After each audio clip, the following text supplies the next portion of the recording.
नमस्कार, मैं आपका दोस्त पंकज श्रीवास आपके अपने YouTube चैनल दक्ष ज्ञान में आपका एक बार फिर स्वागत करता हूं। दोस्तों, अगर आपको हमारी वीडियो और वीडियो में दी गई जानकारी अच्छी लगे तो वीडियो को लाइक करें एवं चैनल को सब्सक्राइब करें तथा बेल आइकॉन पर क्लिक करें, जिससे आपको हमारी सभी वीडियो दिखती रहे।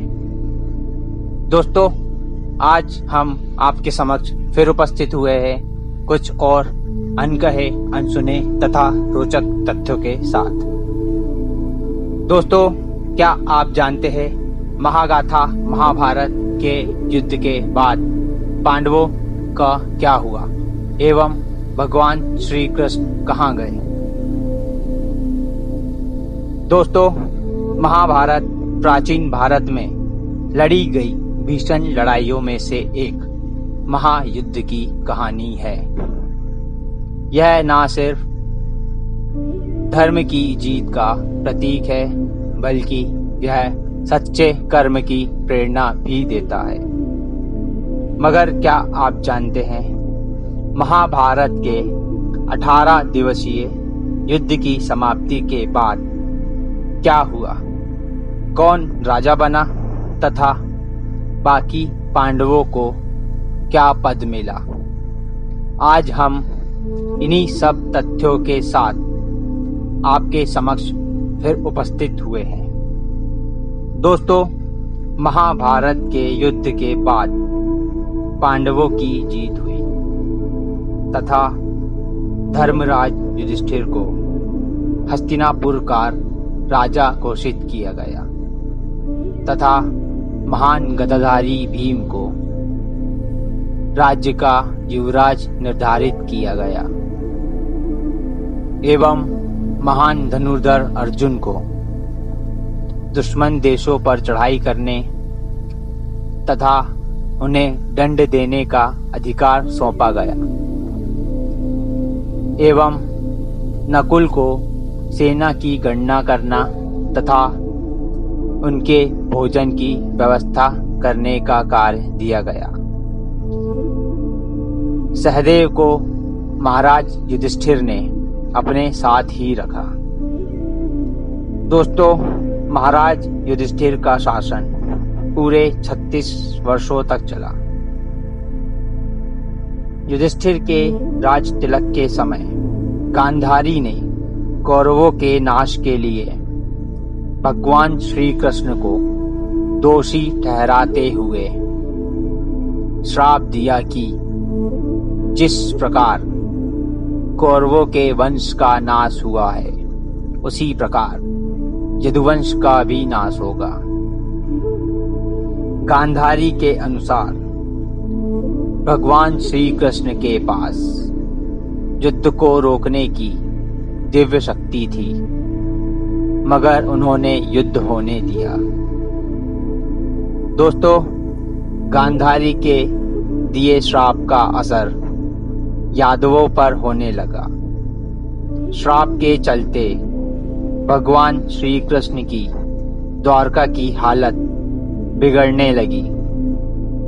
श्री कृष्ण सारे यादव कुल को प्रभास ले गए, लेकिन वहां भी पीछा नहीं छूटा और पूरा यादव कुल एक दूसरे के खून का प्यासा हो गया तथा पूरा वंश ही आपस में लड़कर खत्म हो गया। इस नरसंहार में सिर्फ भगवान श्री कृष्ण, बलराम, धरुका और वब्रुवाहन ही बचे। दोस्तों, प्रभास नरसंहार के बाद भगवान श्री कृष्ण ने वन में ध्यान मग्न होने का निर्णय लिया। जब भगवान श्री कृष्ण ध्यान में लीन थे, तब जारा नाम के शिकारी ने वन में हिरण का शिकार करते समय तीर चलाया, जो श्री कृष्ण के पैर में लगा। तीर लगने के बाद श्री कृष्ण ने शिकारी के सामने ही नश्वर शरीर त्याग कर भगवान विष्णु का रूप धारण कर लिया। दोस्तों, इन सब के पश्चात एक ऋषि ने पांडवों को सलाह दी कि आपका उद्देश्य अब पृथ्वी लोक पर पूर्ण हुआ, इसलिए अब आपको हिमालय की ओर अपनी अंतिम यात्रा पर निकलना चाहिए।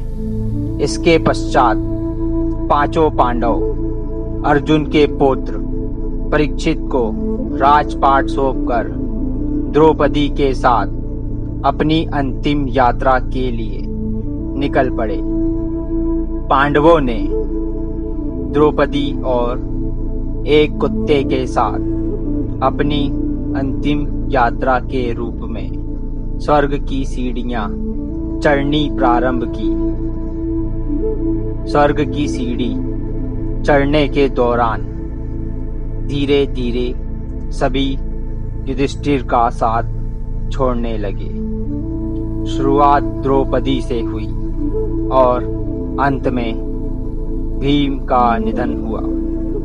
दोस्तों, माना जाता है कि सिर्फ युधिष्ठिर ही कुत्ते के साथ हिमालय के पार स्वर्ग के दरवाजे तक पहुंच सके। स्वर्ग के दरवाजे पर देवराज इंद्र ने धर्मराज युधिष्ठिर का स्वागत किया और उनकी अंतिम यात्रा में शामिल होने का आग्रह किया। धर्मराज युधिष्ठिर के साथ गया कुत्ता वहां गायब हो गया, जो कि वास्तव में यमराज थे।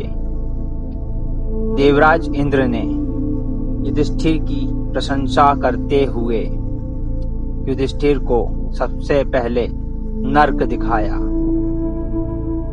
वहां द्रौपदी और अपने भाइयों को देख धर्मराज युधिष्ठिर उदास हुए।